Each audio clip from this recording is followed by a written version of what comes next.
Hey, the madness is finally here. That's right. They had the selection show for the NC2As late yesterday afternoon, and the run to NRG here in Houston in April is on.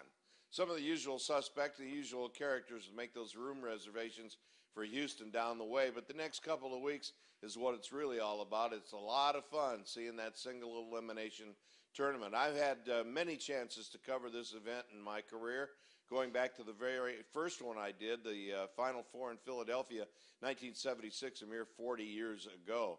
Indiana won it all that year, and they're still the only unbeaten, or the last unbeaten team to go through the regular season and the tournament that way, and stayed that way. In 1976, the Final Four in Philadelphia was also the last year that two teams started the tournament unbeaten. Rutgers was the other, but they made it to the Final Four, but they were beaten in one of the elimination games, the semifinal game in Philly, and they lost to Michigan. That set up a Michigan-Indiana, same two teams, same conference. Third time they played that year was a little different. Indiana started its run in Baton Rouge. They beat St. John's and Marquette, so the Catholics weren't very happy. And with only 32 teams in the tournament, you win 2 in the regional, and you're on your way to the big show.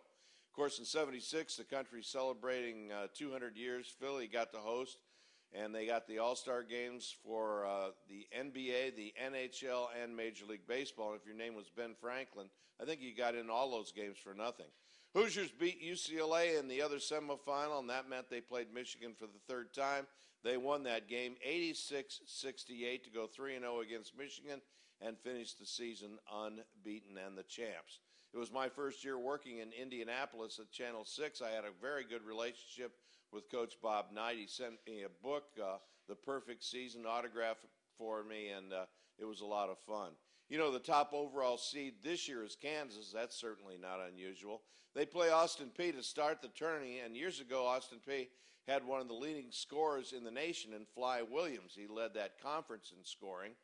And I thought the student body at that school had one of the best college cheers ever. It went something like this: "Fly is open. Let's go Peay."